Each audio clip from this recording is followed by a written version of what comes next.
The show covering all things health, wellness, culture, and more. The show for all of us who aren't old, we're better. Each week, we'll interview superstars, experts, and ordinary people doing extraordinary things, all related to this wonderful experience of getting better, not older. Now, here's your host, the award-winning Paul Vogelzang.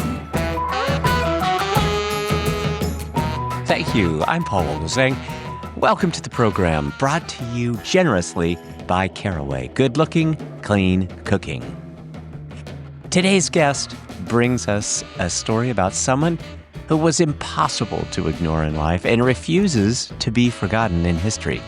Jessica Mitford, known to her friends as Decca, was born into British aristocracy, raised in a manor, and expected to marry a duke, have a title, and keep quiet. Instead, she ran off at 19 to fight fascism. She lost a husband in World War II. She buried a child. And then she started over. Decca became an American citizen, a communist, a civil rights activist in Oakland, California, a mother again, a journalist, and somehow one of the funniest writers of her time.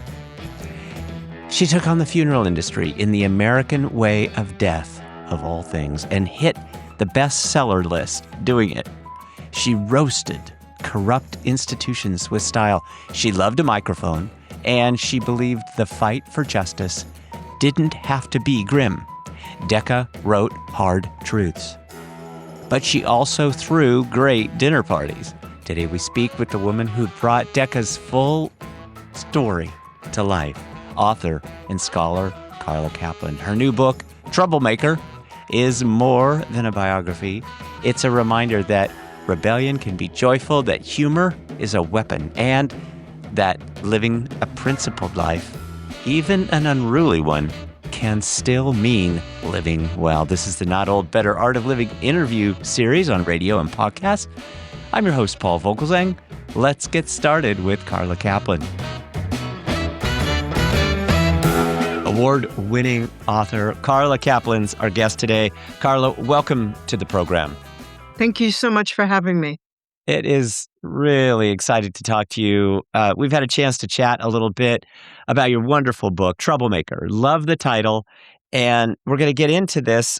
It's just this fantastic story. Congratulations on this work, all of your research. I'm excited to talk to you about it. I know our audience is going to be eager to hear about Jessica Mitford, known as Decca. And I wonder if we could just start there. Tell us a little bit about Decca, because that name is interesting. It also, in my research of you, it was something that was kind of important for you to really frame some understanding around her. Why should some of our audience understand it that way too?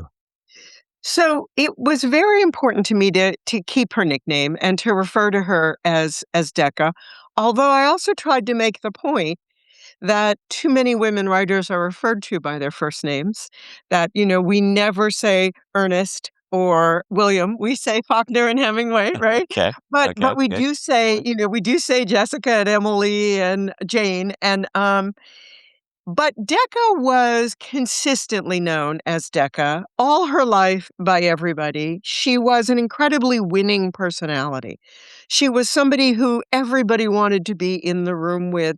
She was almost unbelievably funny, probably our funniest American activist ever.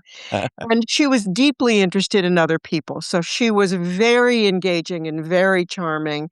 And she was happy to have almost everybody she met and knew call her Decca. And she held on to that nickname her whole life. Her family always gave each other all kinds of nicknames. And she was one of 6 sisters. And the sisters in particular gave each other a series of nicknames all their life. And Jessica's nickname was Decca, which is how her youngest sister would have tried to pronounce the name Jessica. And the fact that she clung to that all her life and that it was precious to her was an important reminder to me that even though she left behind by choice her wealthy, privileged, cosseted British aristocratic background, that she always carried away with her the things from that previous life she loved and cherished. And using her name, Decca, all her life is an indication of that, is an indication that even though her sisters could never really see her, they didn't recognize her, they didn't understand her choices, she held on to her own love of them. And the fact that she kept her childhood nickname from them tells us that. So I thought it was important to hold on to that slightly tender, nostalgic side of her that is part of the nickname she kept. Um, because we also have the fierce side of her and the warrior side of her, and I want readers to see both. Yeah, thank you. Because it's very clear that there are just these wonderful sides to her, Yeah. and you talk about her in this kind of unique way. You say that she gets it right when it comes to social justice movements, and many didn't get it right. And I wonder if you'll tell us, maybe that might be a good place to start about her too. Tell us what did she get right, and what set her apart from some of her other allies in history, and why does that matter to us now? So, I think that the most amazing thing about her is the way it matters to us now, and more, I have to say, with every depressing passing day. One of the things that's so extraordinary about Jessica Mitford is that even as the very, very youngest child, she had an incredible sense of social fairness. She couldn't as a little toddler, when her parents, she'd go through the villages, everybody surrounding their manor house worked for the family. So the family was the pinnacle of the village, and then everybody either worked for the family or rented their land from the family. Now, of course, Jessica and her sisters weren't encouraged to interact with them. They were only allowed to interact with one another. But she saw the villagers, and it didn't make any sense to her. She saw that her family lived in this extraordinary comfort, and they had money and land, and their cousins all lived in extraordinary comfort and had money and land, and everybody else seemed to live on cabbages and bad tea. And she thought, well, how could that be fair? Now, lots of little children look at the world and they say exactly that. Or they say, why is my brother's allowance bigger than mine? That's not fair. Children have an instinctive set of fairness. They understand fairness. Sometimes they lose it as adults. Mostly they lose it as adults. Jessica Mitford never lost it. All her life, she had a completely clear-sighted view that it was not fair for so few to have everything and so many to have nothing. And she really never lost that, and unlike most people, she dedicated her life to try to addressing that, to try to do something about it, to try to do her bit to right the balance a little bit, and she gave up wealth and privilege so that she could fight that fight. And, she was an incredibly effective ally. The other thing that was remarkable about her is that she came from wealth and privilege. She came from the aristocracy, not really famous for its curiosity about other people, or its empathy, or its ability to work with people outside its realm, and proved herself to be one of the most effective crossers of social lines we've ever had. She spent her first 20 years in Black Oakland working on police brutality and housing issues, and she was beloved. She was an effective organizer and a fundraiser, and she was funny, and she didn't hide who she was, and she came to them as a former aristocrat, and she was, you know, pretty clearly that with her black handbag and her, the whole thing, and she was wonderfully effective. Yeah, and she was particularly effective in an industry that kinda caught me off guard, one that I didn't certainly didn't know much about it. I certainly didn't know in relation to her activism, her row, her activism with the funeral industry. Yeah. She writes a book, The American Yeah. Way of Death, and she does that as a kind of a partnership with her husband, and I wonder if you'll tell us a little bit about their relationship with and how her writing and activism was framed by some of that. Um, she she was very smart in her choices of husbands. I have to say. She knew what she needed to function. She was very smart always about getting the tools she needed, including the partners she needed. And her first husband, if I could just say a word about him, was a fellow British aristocrat who had run away from the aristocracy at 15, published his first book at 16, was one of the very first of the British volunteers to fight in the Spanish Civil War, was a complete rebel figure from the British aristocracy, was her second cousin, and also Winston Churchill's rebel nephew. And she ran away with him. His name was Esmond Romilly. He had been invalided home to England after nearly dying in the Spanish Civil War. They met while he was recovering, and he took her back to Spain when he returned to Spain.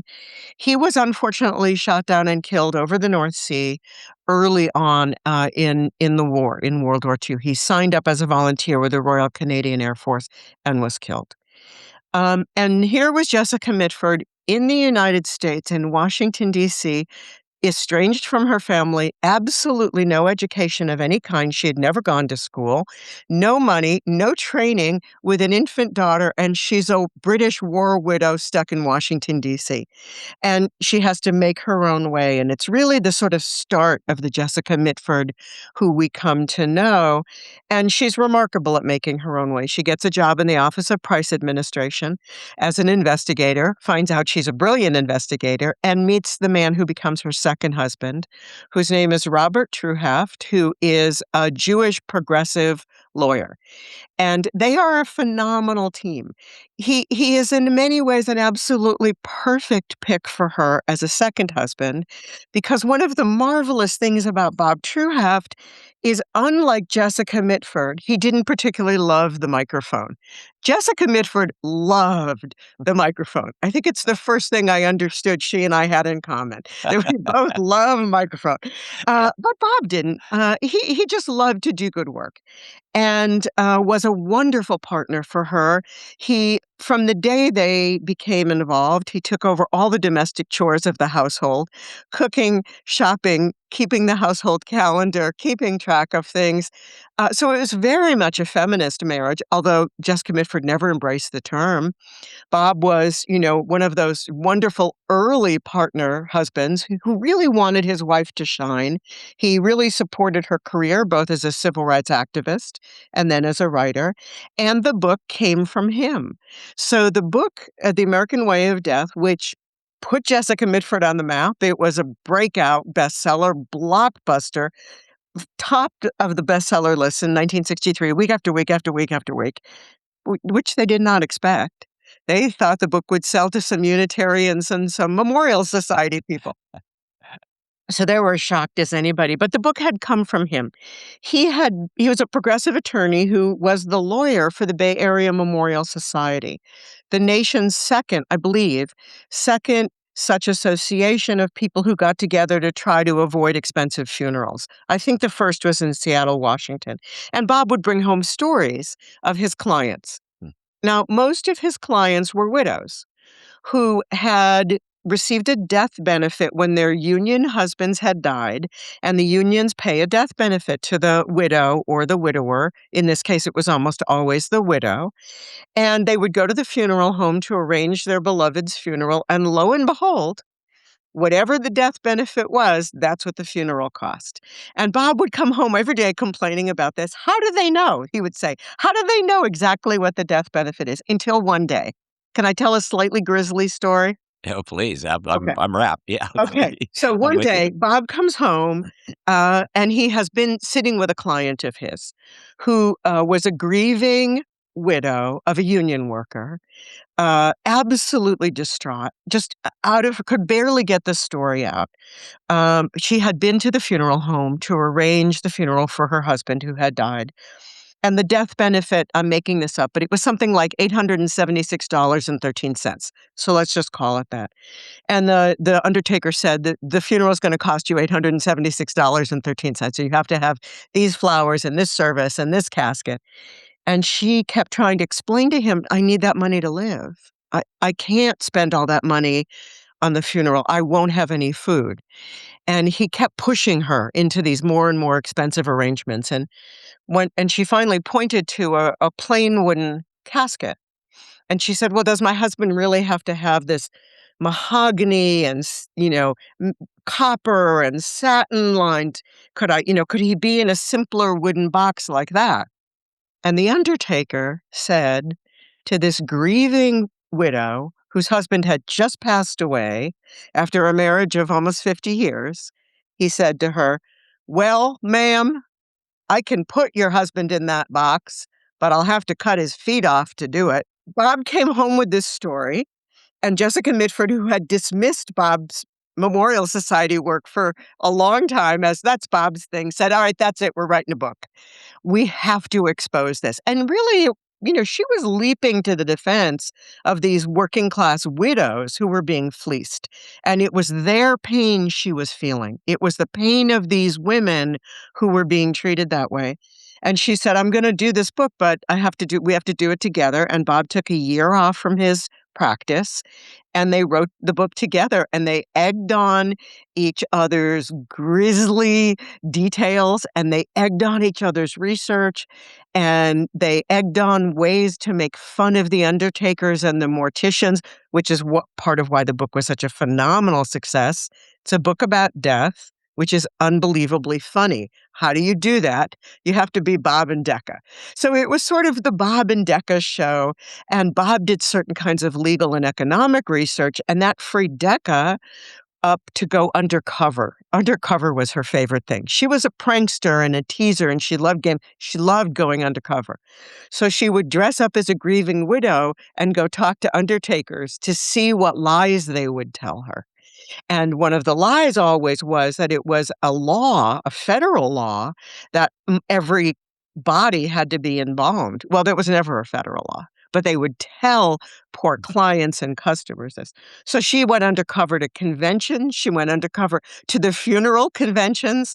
They got all the industry magazines delivered to the house. And they spent a year together writing this book, really in absolute horror and delighting in working together and exposing these terrible exploiters, delight in their own research, delight in collaborating, and horror at what they were discovering. And then the publisher, really at the very last minute, they were completely surprised by this, said to them, "We can't put both names on the cover of the book.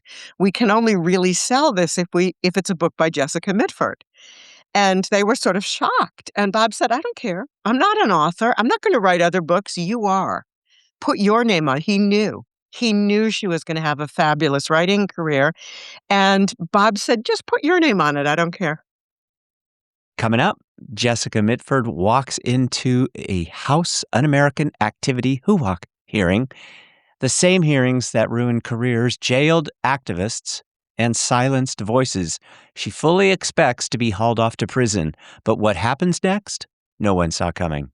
Let's just say she doesn't beg, she doesn't bend, and within minutes, even the committee can't keep a straight face. Stay tuned. Carla Kaplan tells us how Decca turned a moment of fear into something unforgettable right after this on the Not Old Better Show. I mentioned our sponsor today, Caraway. Remember, that's Caraway, good-looking, clean cooking. But this time of year, when the days are shorter and colder, I find myself heading to the kitchen more often, not just to cook, but to feel better. There's something about making my dad's chicken soup recipe on a gray winter day that just lifts my mood. It fills the house with warmth and memory. And these days, I make it in my Caraway Dutch oven. Caraway's cookware isn't just beautiful, it is beautiful, but it performs. The Dutch oven holds heat perfectly, and the tight lid seals in moisture so everything simmers evenly and comes out just right. And the ceramic coating, it means I use less oil and cleanup takes seconds. No more scrubbing at the sink after a comforting meal. That is huge to me. Whether you're leaning into winter with soups and stews or reaching for a sunny, summer-inspired bake to lift your spirits, Caraway has something for it. Their new Bakeware Plus collection offers specialty shapes and that same non-toxic, non-stick ceramic coating, making winter baking simple and satisfying. And the new mechanical kitchen timer is a small touch that brings big joy. It's precise, easy to set, even with the wet hands that I constantly have. And honestly, it's fun to use. In a season when we all need a little extra comfort, Caraway helps you romanticize winter through food, warmth, and a kitchen that feels good to be in. Over 100,000 people have rated Caraway 5 stars, and now it's your turn to try it. Right now, their cookware set saves you up to $190 compared to buying items individually. And just for our Not All Better Show listeners, you can get an extra 10% off by visiting carawayhome.com/NOB or using the code NOB at checkout. That's carawayhome.com/NOB. All of this will be in our show notes, but Caraway, non-toxic kitchenware made modern, good-looking, clean cooking. Please support our sponsor, Caraway. Thanks, everybody. First today is award-winning author Carla Kaplan, who's written the fantastic new book, Troublemaker, The Fierce and Unruly Life of Jessica Mitford. We are learning all about Jessica Mitford. I love these stories. I especially like this kind of duality that she had. She came, as you say, she came from aristocracy. She was of privilege, but she was never shamed by that. And as a matter of fact, I read that her accent became even more pronounced. This posh British accent became a little bit more pronounced. And I wonder if how did that kind of sense as to who she was really serve as a source of, kind of strength throughout her life and not one of shame. And I think as an activist and an ally, she was somewhat unusual and ahead of her time in being completely authentically who she was. And not trying to pretend that she was from Oakland, not trying to pretend that she was other than who she was. My sense is that she really understood that the transformation she had made from cosseted aristocrat to effective activist and ally was an achievement. And she wanted to present it as an achievement which other people could also emulate and adopt. In other words, she didn't take the position that to care about other people, we have to be like them or come from their group, or she took the position that we could be completely unlike other people and empathize with them, not in the easy sense, but in the deep sense of feeling with them and standing with them. And I think she saw her transformation from one world to another as she didn't like being a role model, so she wouldn't have said she saw herself as a role model. But I do think she saw it as an example of the way in which people could care about struggles that were not their own, that weren't part of their background, that they weren't born to. And it's my sense that she came to that kind of view of difference and empathy because for her, like so many progressives of the 1930s and 40s, the watershed political lesson was the Spanish Civil War. And the Spanish Civil War was the remarkable instance in which people from all over the globe went to fight and die for a country they had no connection to. Most of the International Brigade volunteers had nothing to do with Spain, were not Spanish, spoke no Spanish, didn't understand any Spanish, and they were fighting against fascism and fighting for participatory democracy. And it was principle that drove them, and she saw that form of solidarity where people from all around the world who were not Spanish, had no Spanish descent, were not in that way connected to this struggle, came to fight for other people. And I think for her it was formative, as it was for so many leftists in the 1930s and 40s, and I think she saw herself in it, that she had come from one place and was gonna fight for people in another. And I think that while she didn't wanna consider herself a role model, I do think what she saw in Spain became for her the model of solidarity all her life. I want to hold up the book just once again and just reference it. Carla Kaplan, Troublemaker is the name of the book, The Fierce and Unruly Life of Jessica Mitford. Congratulations on such a fantastic book. I loved the photos. I just want to encourage our Mm, audience to pick up a copy of the book and just leaf through these photos. You really get this amazing sense as to this prankster. And I wonder if you'll talk for just a second about the rake, the picture of the rake, because it is oh, just a beautiful, I beautiful love picture. that. I love that. It's I probably my love favorite. that picture.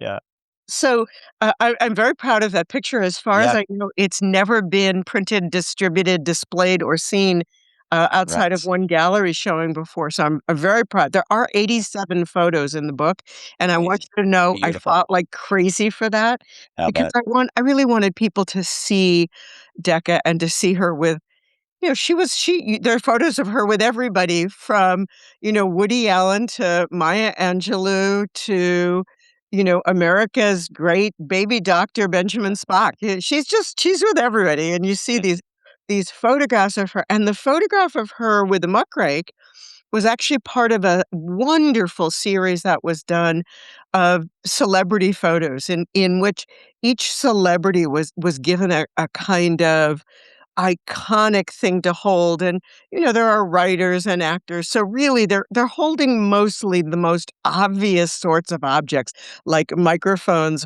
or a pencil, but here's Jessica Mitford holding this muddy muck rake, because, of course, that was how she came to be most famous was really as America's great muckraker. She is the person who revived the genre of muckraking and in a way launched the movement for consumer rights. She and Rachel Carson both published their big books in 1963, and between the two of them, they kind of bring back muckraking as an important literary form. Ralph Nader should be thanking Jessica Mitford in every single book, as far as I'm concerned. Barbara Ehrenreich at least did thank Jessica Mitford. Um, so it's just a wonderful image, and it speaks to her playfulness and she was game. She was always up for a joke. She was so game because you can see in that photograph that this thing has been put in actual mud, and it is quite evident it is dripping onto her clothing. You don't see any drips in the photo, but there's no way that thing is not making a mess, and she's not rejecting it. She was always game for a prank or a joke. She was not fussy. Her usual style of clothing was double knit polyester wash and wear, so she was very no fuss. She would have probably gone home and put that suit right in the washing machine and not cared. And she loved sort of anything that was an elaborate joke or an elaborate statement. I'm sure she loved taking that photograph, so I was so thrilled to be able to have it in the book, as with Yeah. the final photograph where she's winking so elaborately at the camera. She was just a very playful person. Yeah, and to that end, I wanna hear the story about the House Un-American Activities Act, 'cause we kind of framed the time period a little bit for us. Yeah, We're there in the McCarthy era. She is very Decca is very playful, summoned, yeah. to the before the committee, subpoenaed, and, Yes. let's just say she doesn't beg, she doesn't bend, she just about asks the whole committee, and, please tell us the rest of the story there, 'cause it's Um, wonderful. it's a really signal moment because it was one of the most serious risks and challenges she faced. She and Bob fully expected to end up in prison. Mm, They were communists. They were under surveillance. She was under surveillance for 2 decades. So she was under surveillance really, for a very, very long time, starting in Washington, D.C. And she was very familiar, of course, with the workings of the Dees Committee, which became the House Un-American Activities Committee, and they took it extremely seriously. In their world, the House Un-American Activities Committee was terrorizing everybody they knew. They had friends in prison. They had friends who had left the country. They had friends who had committed suicide. They had friends who had lost their families. They had friends who had lost their minds. The hound funding that people faced from the House Un-American Activities Committee is something that not everybody today knows about, although people are beginning to get a sense of it because it instilled the kind of terror that people now talk about with ICE, the fear of leaving the house, the fear of going to church, the fear of going grocery shopping, the fear of picking up your kids from daycare.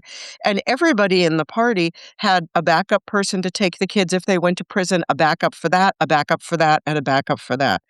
And so Jessica Mitford was summoned by the California committee, and she fully intended to go to prison. She was the executive secretary of the chapter of the Communist Party, and what they wanted from her were the membership rolls. She had the membership records, and they told her she had to bring the records. That's why she was subpoenaed.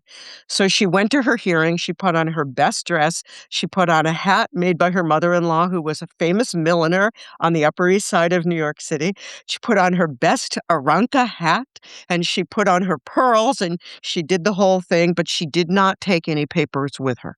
So she went to the hearing with no materials of any kind, fully expecting that when they asked her for the membership rolls and she said, "I won't give them to you," they were going to imprison her.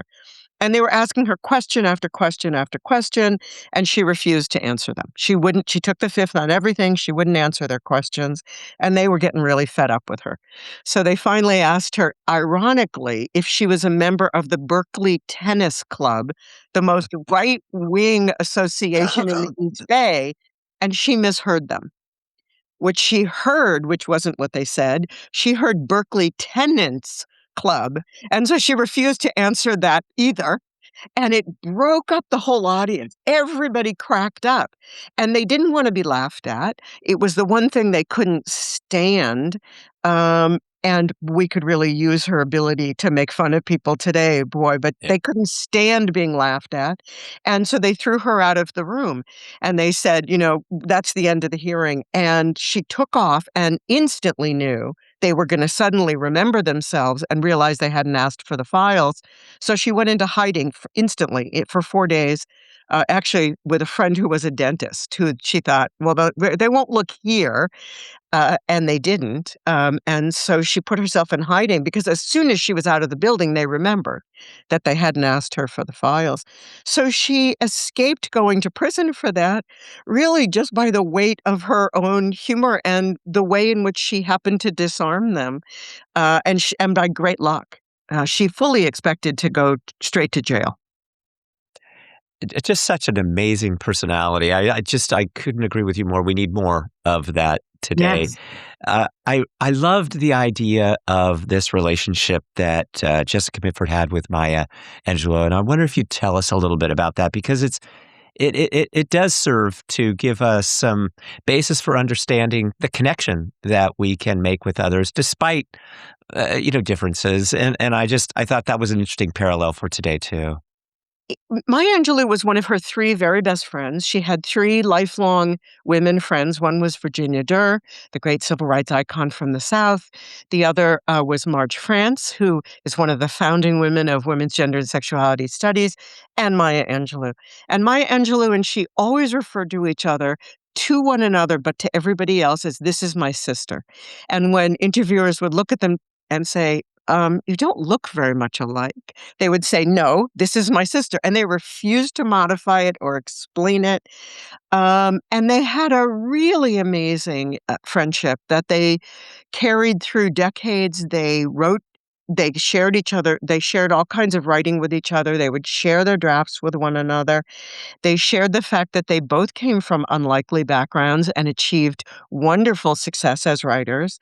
They shared the fact that they each had a platform as writers. They had each achieved a certain kind of success and celebrity, and both were committed to using that platform to advance the causes they cared about, and they would spur each other on about that and egg each other on. And they also shared a kind of professionalism about their writing. I think Maya Angelou was really the person who said to Jessica Mitford, "Never sell yourself self short. The white male writers are getting their hotel paid and a bigger advance, and they're getting an assistant. You demand that." And Maya Angelou was very fierce as well about demanding her due and getting Jessica Mitford to demand their due. But Maya Angelou, like Jessica Mitford, had an incredibly playful side. And they could be goofy with one another. They were these, important writing celebrities in the world who had a platform and were asked always, for their endorsements and their testimonials and their opinions. But together they could just be silly and they would sing English ballads together. They sang there's actually a YouTube recording. If people just Google Maya Angelou, Jessica Mitford singing, you can hear them warbling together these hysterically funny English ballads. They would travel together. Once Maya Angelou got Jessica Mitford to get up on an elephant. Jessica never forgave her for that. So they loved to travel. They loved to get fellowships together. They managed to be at Bellagio at the same time.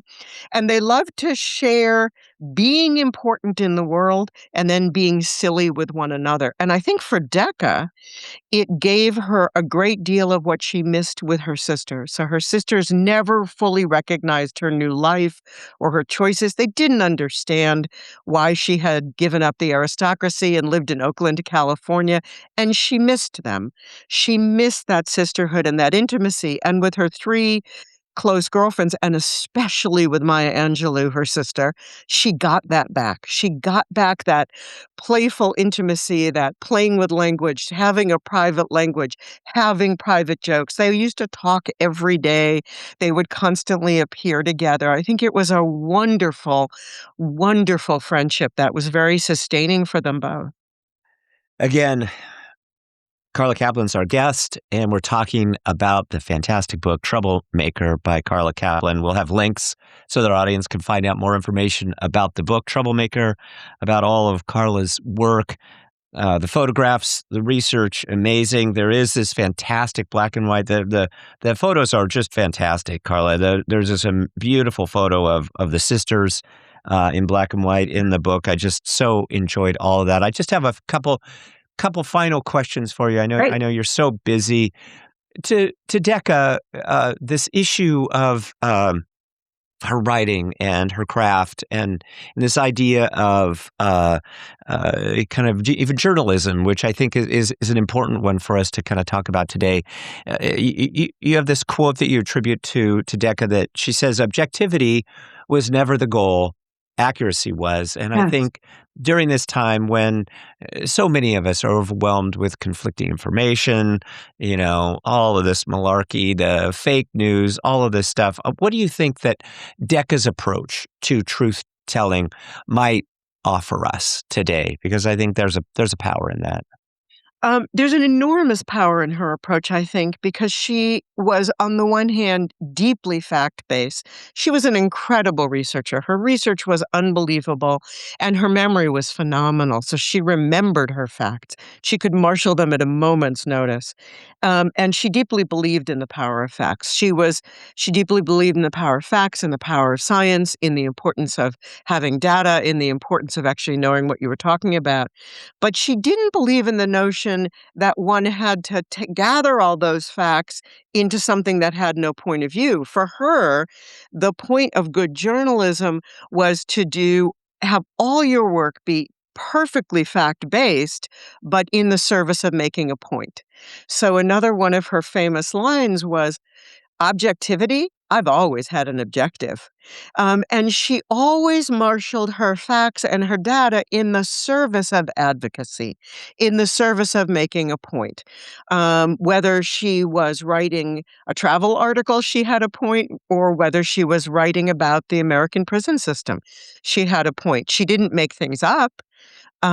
She didn't lie, she didn't create stories, she didn't base her work on falsehoods, but she didn't accept the notion that a journalist shouldn't have a point of view. She believed that it was terribly important for journalists to have a point of view, particularly at times of social crisis, particularly in the face of fascism. So, she would have actually, I think, been very pleased today to see the fact that most journalists have had to now come out and make statements about what they think is going on, what they think this means. It is not possible for them to simply report on Trump's most recent statement that he wants to federalize 15 elections, 15 states, without talking about what that might mean. And journalists are saying we're at the pivot. We are at a pivot to dictatorship. We're at a pivot to fascism, and they're saying it. Mainstream journalists are saying it, and Jessica Mitford, I think, would have said you have to. You have to put the facts together for a purpose. You have to work from facts, and the facts have to be used for a reason. Wonderful book. Congratulations, author of Troublemaker, The Fierce, Unruly Life of Jessica Mitford. So good to talk to you. My best to you. Congratulations on this book. I know our audience is just going to love it. We'll have links so that our audience can find out more about you, your work, and all of this fabulous storytelling about Jessica Mitford. Thank you for your time today. And just selfishly, please come back as you do more work. I'd love to talk to you again. It's been such a joy. I'd love to come back, and thank you so much for having me today. Thanks again for joining us today. Remember, our episode has been brought to you by Caraway. Good looking and clean cooking. Check out our show notes for more information about Caraway. But thanks for joining us today for our interview with Carla Kaplan and her new book, Troublemaker. Jessica Mitford fought fascism. She exposed greed. She told the truth, even when it cost her. And somehow, Jessica Mitford did it all with a wink, a laugh, and a dinner invitation. Decca wasn't just a rebel. She was a principled one. She believed that laughter belonged in politics, that joy was part of resistance, and that fighting for others never meant giving up yourself. Thanks to Carla Kaplan, author of the wonderful book, Troublemaker. We now have Troublemaker to enjoy. It's a vivid portrait of a woman who lived with edge, purpose, and playfulness. A reminder that it's never too late to take a stand, speak your truth, or live by your principles, loudly and without apology. To hear more from this episode or browse our full archive of shows, visit us anytime at notold-better.com. Follow us on Twitter at notoldbetter and on Instagram at notoldbetter for updates, extras, and behind-the-scenes moments. This is a production of NOBS Studios. I'm your host, Paul Vogelzang. Thanks for spending time with us today. Remember, be well. Let's talk about better. The Not Old Better Show on radio and podcast. I hope you'll join me again next time. Thanks, everybody.